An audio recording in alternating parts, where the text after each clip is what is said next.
ఆకాష్ అలా వెళ్లిపోవడంతో రెహమాన్ కోపంతో మరింత బుసలు కొడుతూ, చూసావా బాయ్, ఎంత కేర్లెస్ గా బిహేవ్ చేస్తున్నాడో అని అరిచాడు. కోరి మరీ కొరివితో తల గోరుక్కుంటాను అంటే నేనేమంటాను? నీ ఇష్టం వచ్చింది చేసుకో అని అసహనంగా చెప్పాడు జితేంద్ర చటర్జీ. పక్కకు వెళ్లిన ఆకాష్ కాల్ లిఫ్ట్ చేసి, వాట్ హ్యాపెన్ మైకల్, ఏదైనా ప్రాబ్లమా అని ఆందోళనగా అడిగాడు. బాస్, మాయా రేఖ ఐశ్వర్య మేడంని కలవడానికి వచ్చారు, ఏం చేయమంటారు అని అడిగాడు ఆకాష్. ఐశ్వర్యకి డ్రగ్ ఇచ్చిన ఇష్యూలో మాయా రేఖ ప్రమేయం లేదని ఆకాష్ నమ్మటంతో, ఓకే మైకల్, ఐశ్వర్య దగ్గర స్వీటీ ఉంటుంది కాబట్టి నో ప్రాబ్లం అని చెప్పాడు Akash. Okay boss, I will follow your orders అంటూ మైకల్ కాల్ కట్ చేయబోయాడు. 1 సెకండ్ మైకల్, వాళ్ళ మీద ఒక కన్నేసుంచు అని ఇన్స్ట్రక్షన్ ఇచ్చాడు ఆకాష్. మైకేల్ ఓకే బాస్ అంటూ ఆకాష్తో మాట్లాడి కాల్ కట్ చేశాడు. ఎదురుగా నిలబడిన మాయా మరియు రేఖ మైకేల్ ముందు అసహనం వ్యక్తం చేసి, మేం వెళ్ళొచ్చా లేక తిరిగి వెళ్ళిపోవాలా అని బాధగా అడిగారు. బాస్ చెప్పినట్టు వీళ్ళ మీద ఒక కన్నేసుంచడం మంచిది. వీళ్ళ మాట తీరు అండ్ బాడీ లాంగ్వేజ్ చూస్తుంటే నాకేదో తేడాగా ఉంది అని మనసులో అనుకుని పైకి సీరియస్ ఫేస్ ఎక్స్ప్రెషన్ మెయింటైన్ చేస్తూ, మీరు లోపలికి వెళ్లి ఐశ్వర్య మేడంని కలవచ్చు, బాస్ పర్మిషన్ ఇచ్చారు అంటూ ముక్కుసూటిగా మాట్లాడి వాళ్ళ ప్రవర్తనని గమనించడం మొదలుపెట్టాడు మైకేల్. నిజంగానా అంటూ భుజాలు ఎగరిస్తూ నవ్వుకుంటూ గబగబా లోపలికి పరిగెత్తారు మాయా మరియు రేఖ. పవిత్ర మ్యాన్షన్లో అడుగుపెట్టిన వాళ్ళిద్దరికీ ఆ మ్యాన్షన్లో ప్రతిదీ కొత్తగా కనిపించింది. ఐశ్వర్య ఏ గదిలో ఉందో అని మాయా హాల్లో ఉన్న హై క్వాలిటీ ఫర్నిచర్ చుట్టూ తిరుగుతూ ఐశ్వర్య గది కోసం వెతుకుతున్నట్టు బిల్డప్ కొట్టింది. రేఖ మాయా చేయి పట్టుకుని పక్కకి లాగి, మనం ఏ పని మీదొచ్చాం, నువ్వేం చేస్తున్నావు, పద ఐశ్వర్యని చూసి వెళ్ళిపోదాం. అసలే ఈ మైకేల్ మనల్ని ఇందాకటి నుండి తేడాగా చూస్తున్నాడు, మనల్ని దొంగలనుకున్నాడో ఏమో, మనకు కూడా ఒక క్లాస్ ఉంది, నువ్వది కాస్త మెయింటైన్ చేస్తే బావుంటుంది అని మందలించింది. మాయా అయిష్టంగానే తల ఊపి ఓకే ఓకే అంది. ఐశ్వర్య గదెక్కడుంది అంటూ రేఖ మైకేల్ని అడగగానే, నాతో రండి అనేసి వాళ్ళని ఐశ్వర్య ఉన్న గదికి తీసుకెళ్లాడు. అప్పటికే ఐశ్వర్య రూంలో డాక్టర్ స్వీటీ ఉన్నారు. ఐశ్వర్య బాడీ మెడిసిన్స్ కి సపోర్టివ్ గా ఉండడంతో ఆ రోజు ఈవినింగ్ కి చేయాల్సిన 3rd డోస్ ఇప్పుడే ఇచ్చేశాడు. అంతలో మైకేల్ లోపలికి రావడం చూసి డాక్టర్ మైకేల్ వైపు ఆనందంగా తిరిగి, నేనిచ్చిన 3rd యాంటీడోస్ వర్క్ అవుతుంది. నా అంచనా ప్రకారం మేడంకి ఒక 5 నిమిషాల్లో పూర్తిగా మెలకు వస్తుంది. కాకపోతే తనని ఎక్కువ డిస్టర్బ్ చేయకూడదు. అప్పుడే madam body drug side effect నుండి స్పీడ్గా రికవర్ అవుతుంది. ఇట్స్ ఎ గుడ్ సైన్ అని అన్నాడు. వావ్, ఐశ్వర్య ఇక కంప్లీట్ గా రికవర్ అయినట్టే, మంచి న్యూస్ చెప్పారు డాక్టర్ అంటూ ఆనందంతో ఊగిపోయారు రేఖ మరియు మాయా. ఈ న్యూస్ అర్జెంటుగా బాస్ కి చెప్తాను. నేనొచ్చే వరకు మీరిక్కడే ఉండి ఐశ్వర్య మేడంని అబ్జర్వ్ చేస్తూ ఉండండి డాక్టర్ అని మైకేల్ చెప్పేసి ఆకాష్ కి ఫోన్ చేయడానికి పక్కకు వెళ్లాడు. రేఖ మాయా వైపు ఒక విచిత్రమైన చూపు చూసింది. మాయా తలాడించింది. రేఖ, డాక్టర్, నాకు తల తిరుగుతున్నట్టు అనిపిస్తుంది అని ఆయన కాళ్ల ముందు పడిపోబోయింది. అప్పటిదాకా ఐశ్వర్యనే కన్నార్పకుండా చూస్తూ ఉన్న డాక్టర్ ధ్యాస మళ్ళింది. మాయా మురిసిపోతూ తన హ్యాండ్ బ్యాగ్ నుండి ఒక వస్తువు తీసి ఐశ్వర్య చేతిలో పెట్టింది. ఐశ్వర్య ఫిడ్స్ వచ్చిన వారిలా కొట్టేసుకుంది. మంచం మీద ఎగిరెగిరి పడుతూ ఉన్న ఐశ్వర్య వైపు చూసి కంగారు పడుతూ, మేడం నో అని అరుస్తూ ఫస్ట్ ఎయిడ్ చేశాడు. ఫిడ్స్ తగ్గినా ఐశ్వర్య శరీరం మొత్తం ఎర్రగా మారిపోతోంది. ఒళ్లంతా ర్యాషెస్ రావడం గమనించి అలర్జీ అంటూ ఉండగానే మైకేల్ వెనక నుండొచ్చి, డాక్టర్ ఏమైంది, తను అలా పడిపోయిందేంటి అని రేఖ వైపు చూసి సడన్ గా ఐశ్వర్యని చూసి, ఐశ్వర్య మేడంకి ఏమైంది అంటూ టోటల్ గా కన్ఫ్యూజ్ అయిపోయి కంగారు పడ్డాడు. కాల్ అంబులెన్స్, ఐశ్వర్యని మరియు కింద పడిపోయిన అమ్మాయిని ఇమీడియట్ గా హాస్పిటల్ కి షిఫ్ట్ చేయాలి అంటూ డాక్టర్ తన నర్సింగ్ స్టాఫ్ కి ఫోన్ చేసి అన్ని సిద్ధంగా ఉంచమన్నాడు. మైకేల్ అంబులెన్స్ కి ఫోన్ చేసి రమ్మన్నాడు. అంబులెన్స్ 5 నిమిషాల్లో పవిత్ర మ్యాన్షన్ ముందు ఆగింది. మాయా మొసలి కన్నీరు కారుస్తూ అంబులెన్స్ ఎక్కింది. రేఖ ఐశ్వర్యని స్ట్రెచ్చర్లో పడుకోబెట్టి అంబులెన్స్ ఎక్కించారు. అప్పుడే అక్కడికొచ్చిన స్వీటీ షాక్ అవుతూ అంబులెన్స్ దగ్గరికి పరిగెత్తింది. ఏం జరిగింది మాయా అంటూ అంబులెన్స్ లో ఏడుస్తున్న మాయాని అడిగింది. మేడం, ముందు వీళ్ళని అర్జెంటుగా హాస్పిటల్ కి తీసుకెళ్లాలి ప్లీజ్ అంటూ రిక్వెస్ట్ చేసుకున్నాడు డాక్టర్. క్షణం ఆలస్యం చేయకుండా స్వీటీ అంబులెన్స్ ఎక్కి మాయా పక్కన కూర్చుంది. మాయ ఆశ్చర్యపోయి కంగారు పడినా మళ్లీ ముఖంలో ఎలాంటి రియాక్షన్ కనబడినివ్వకుండా మొహం బాధగా పెట్టింది. డాక్టర్, మేము అంబులెన్స్ని ఫాలో అవుతాం అంటూ మైకల్ తన సెక్యూరిటీ ఫోర్స్ మెంబర్స్తో జీప్ ఎక్కాడు. అంబులెన్స్ బయలుదేరింది. మధ్యలో ట్రాఫిక్ సిగ్నల్ పడడంతో కాసేపు ఆగిన అంబులెన్స్ దగ్గరికి కంగారుగా వచ్చి ఐశ్వర్య అంబులెన్స్లో సేఫ్గా ఉందా లేదా అని చెక్ చేసుకున్నాడు మైకేల్. గ్రీన్ సిగ్నల్ పడింది. హడావుడిగా జీప్ దగ్గరికెళ్లి అంబులెన్స్ని ఫాలో అయ్యాడు. మధ్యలో ఏదో ఊరేగింపు రావడం వల్ల కొద్ది క్షణాలు అంబులెన్స్ వెనుక వెళ్లలేక ఇబ్బంది పడ్డాడు జీప్ నడుపుతున్న మైకేల్. తన మొబైల్ నుండి డాక్టర్ ఫోన్ ద్వారా అంబులెన్స్ లొకేషన్ ట్రాక్ చేస్తూ జీప్ డ్రైవ్ చేశాడు. అంబులెన్స్ వెనుక చాలా దూరం వెళ్ళాక మైకేల్కి అనుమానం రావడం మొదలైంది. డాక్టర్ ఇంత దూరం ఎందుకు తీసుకెళ్తున్నారు అని మైకేల్ ఆలోచించి డాక్టర్ ఫోన్కి కాల్ చేశాడు. కానీ డాక్టర్ దగ్గర నుండి ఎలాంటి రెస్పాన్స్ రాకపోవడంతో మైకేల్ జీప్ స్పీడ్ పెంచి ముందు వెళ్తున్న అంబులెన్స్ ని ఓవర్టేక్ చేశాడు. జీప్ అడ్డంగా వచ్చి ఆగడం గమనించుకున్న అంబులెన్స్ డ్రైవర్ సడన్ బ్రేక్ వేశాడు. మైకేల్ తన జీప్ నుండి దిగి అంబులెన్స్ వైపు లోడెడ్ గన్ తో దూసుకెళ్లాడు. అంబులెన్స్ డ్రైవర్ కి గన్ పాయింట్ బ్లాంక్ లో పెట్టి దిగుబే అని అతన్ని చొక్కా పట్టుకుని గ్లాస్ విండో నుండి బయటికి లాగి పడేశాడు. ఆ డ్రైవర్ భయంతో పరిగెత్తబోయాడు. కానీ మైకేల్ గన్ ఫైరింగ్ సౌండ్ విని స్టాచ్యూలా నిలబడిపోయాడు. సెక్యూరిటీ మెంబర్స్ అంబులెన్స్ డ్రైవర్ ని బంధించిన వెంటనే మైకేల్ అంబులెన్స్ బ్యాక్ డోర్ తెరిచి చూశాడు. మైకేల్ గన్ తీసి నుదుటి మీద గట్టిగా కొట్టుకుని ఓ షిట్, అంత నా తప్పే అంటూ బాధపడి ఇమీడియట్ గా ఆకాష్ కి ఫోన్ చేసి విషయం చెప్పేందుకు ప్రయత్నం చేశాడు. కానీ Akash phone network coverage area బయట ఉందని మెసేజ్ విన్న మైకేల్ అక్కడే కుప్పకూలిపోయాడు. ఐశ్వర్య మేడం ఎక్కడున్నారు, ఏమైపోయారు అని గట్టిగట్టిగా అరుస్తూ మైకేల్ తన పిడికిలు బిగించి అంబులెన్స్ వ్యాన్ డోర్ కేసి కొట్టుకుని తన చేతిని గాయపరుచుకున్నాడు. ఆ అంబులెన్స్ నడిపిన డ్రైవర్ పీక పట్టుకుని ఒక సెక్యూరిటీ గార్డ్ ఐశ్వర్య మేడం ఎక్కడా, వాళ్ళని మా కళ్ళ ముందు ఎలా మాయం చేశావు అంటూ గాల్లోకి లేపాడు. అంబులెన్స్ డ్రైవర్ ఊపిరి అందక కాళ్ళు చేతులు కొట్టేసుకుంటూ దించమని చూపులతో బ్రతిమలాడాడు.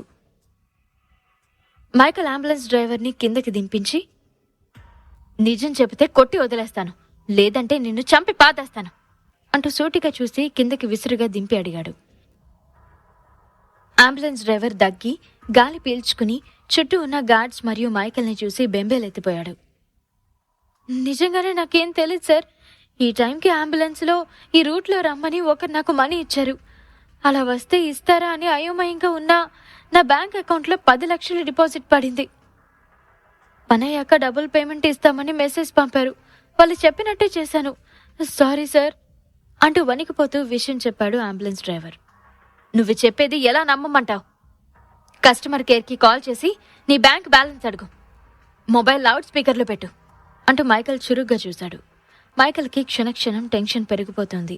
ఆకాష్కి తెలిస్తే ఎంత బాధపడతాడో ఊహించడానికి కూడా తడబడ్డాడు మైకేల్.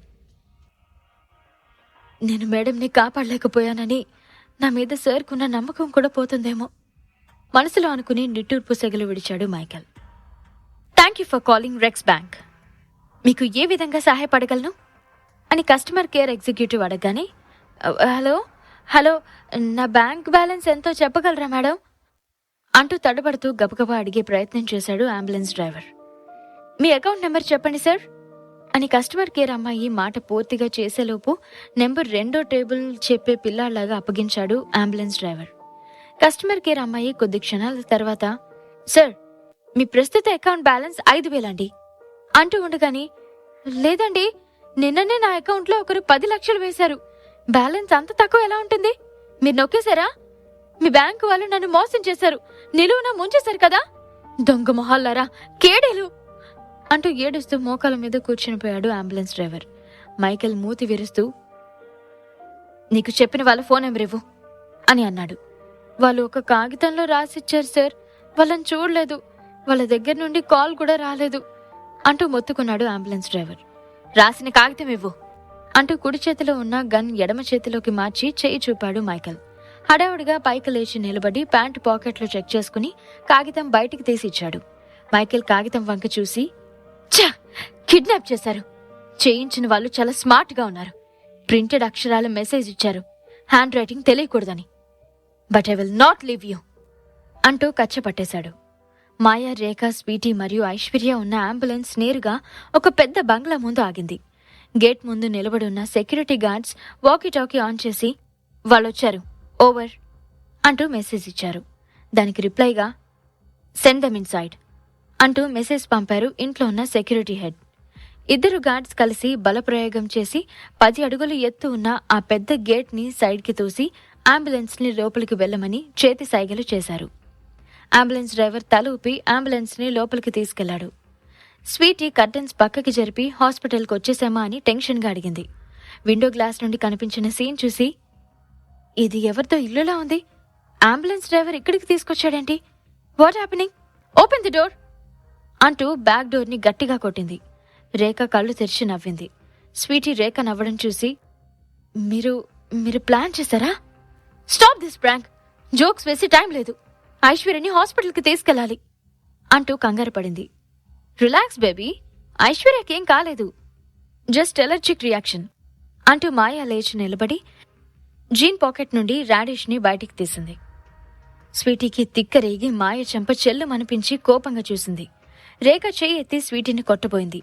మాయ వద్దని వారించి చెంపరుద్దుకుని, దీనికి కంప్లీట్ పిక్చర్ ఇంకా తెలీదు కదా, వెయిట్ అని వికృతంగా నవ్వింది. స్వీటీ షాక్ అయింది. వాళ్ళకి కనిపించకుండా తన పాకెట్లో ఉన్న మొబైల్ని తీసి చాటుగా స్పీడ్ డయల్ ఫీచర్ వాడి నెంబర్ 1 నొక్కింది. Pick up Akash, please answer the call అంటూ గొనిగింది స్వీటీ. ఐశ్వర్యకి జరుగుతున్న ప్రమాదాలు చూశాక స్వీటీ తెలివిగా తన ఫోన్లో మరియు ఐశ్వర్య ఫోన్లో స్పీడ్ డయల్ నెంబర్ 1లో ఆకాష్ నెంబర్ని పెట్టింది. స్వీటీని గమనించిన రేఖ వెంటనే తన చేతిలో ఫోన్ లాక్కుని విసురుగా కిందకేసి కొట్టింది. స్వీటీ ఫోన్ కొబ్బరికాయలా పగిలిపోయి ముక్కలు ముక్కలైపోయింది. నిన్ను అంటూ స్వీటీ చెయ్యెత్తగానే అంబులెన్స్ బ్యాక్ డోర్ ఓపెన్ అయింది. స్వీటీ తల తిప్పి చూస్తూ నిలబడిపోయింది. గార్డ్ స్వీటీతో సహా అందరినీ కిందకి దింపారు.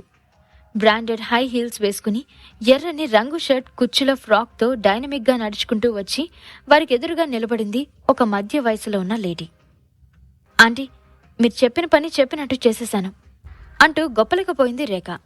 రేఖ వైపు తిరిగి కళ్ళకు పెట్టుకున్న రేబన్ గ్లాసెస్ తీసి చూపుడు వేలితో దగ్గరికి రమ్మని చూపించింది ఆ లేడీ. హుషారుగా లేడీ దగ్గరికి భుజాలు ఎగరేసుకుంటూ వెళ్లిన రేఖ చెంప వాయి కొట్టి, ఎవరే ఆంటీ, నీ అమ్మ ఆంటీ, నీ అమ్మమ్మ ఆంటీ, నీ నానమ్మ ఆంటీ, మరోసారి ఆంటీ అని పిలిస్తే నాలుక కోయించేస్తాను, నా రేంజ్ ఏంటో తెలుసా, కాల్ మీ మేడం అని పిల్లి కళ్ళతో బెదిరించింది. తల దురుసుగా తిప్పింది ఆ లేడీ. కందిన చెంపని వణుకుతున్న తన చేత్తో నిమిరిన రేఖ, సారీ మేడం, సారీ అంటూ తల దించుకుంది. దట్స్ బెటర్ అంటూ రేఖని చూసి వ్యంగ్యంగా నవ్వి స్ట్రెచర్ మీద పడుకుని మెల్లగా స్పృహలోకి రావడానికి ట్రై చేస్తూ ఇబ్బంది పడుతున్న ఐశ్వర్య వంక క్రూరంగా చూసింది ఆ లేడీ. హలో మేడం, మమ్మల్ని ఇక్కడికి ఎందుకు తీసుకొచ్చారు? అసలు మీరెవరు? మీకు మాతో ఏం పని?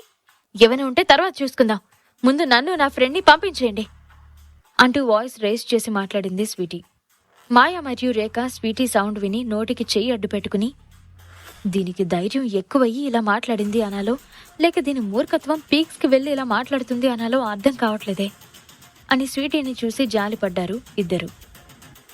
ఆ లేడీ స్వీటీ వైపు తిరిగి షేక్ హ్యాండ్ ఇస్తూ, nice to meet you, but నాకు సౌండ్ పొల్యూషన్ నచ్చదు అంటూ మరో చేత్తో స్వీటీ మెడ మీద కరాటే షాట్ కొట్టింది. స్వీటీ అమ్మా అంటూ అరుస్తూ స్పృహ తప్పి పడిపోయింది.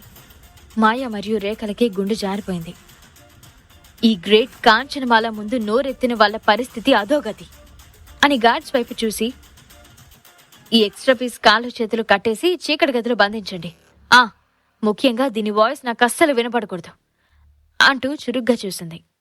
గార్డ్స్లో కొంతమంది స్వీటీని ఎత్తుకెళ్లి కాంచనమాల ఆర్డర్స్ ఇచ్చినట్టే చేతులు కాళ్ళు కట్టేశారు. నోటిలో గుడ్డ కుక్కి గట్టిగా కట్టేసి చీకటి గదికి తాళం వేసేశారు గార్డ్స్. కళ్ళు తెరుస్తూ మూస్తూ స్పృహలోకి వచ్చేస్తున్న ఐశ్వర్యని చూసి సాడిస్ట్లా నవ్వింది కాంచనమాల. హాయ్ ఐషు, చూడ్డానికి చాలా బాగున్నావే అని ఐశ్వర్య ముఖాన్ని అటూ ఇటూ తిప్పుతూ పరీక్షగా చూసి, కానీ నాకన్నా కాదు అంటూ జెలసీ ఫీల్ అయింది కాంచనమాల. మాయ మరియు రేఖ ఇంకా అక్కడే ఉంటే కాంచనమాల ఏం చేస్తుందో అని భయపడుతూ, ఓకే మేడం, మేం బయలుదేరతాం అంటూ మెల్లగా చెప్పారు. ఐశ్వర్య మీద నుండి తన చూపు తిప్పకుండా, అప్పుడేనా, కాసేపు నన్ను ఎంటర్టైన్ చేసి వెళ్ళండి అని గార్డ్స్కి ఇచ్చిన గ్లాసెస్ వెనక్కి తీసుకుని ఇంటివైపు నడుస్తూ, ఐషు పాపకి విశ్వాసం లేదు, అదేంటో రుచి చూపించండి అని వెళ్ళిపోయింది కాంచనమాల. ఐశ్వర్యని వీళ్ళు ఏం చేయబోతున్నారు? Who is this lady villain? ఎందుకు మన ఐశ్వర్య అంటే జెలస్ అండ్ పగ? ఈ ప్రశ్నలకు సమాధానాలు తెలుసుకోవాలంటే నెక్స్ట్ ఎపిసోడ్ వినాల్సిందే. క్రింద ఇచ్చిన లింక్ ని క్లిక్ చేసి పాకెట్ ఎఫ్ఎం యాప్ ని ఇన్స్టాల్ చేసుకోండి. Stay tune to pocket FM.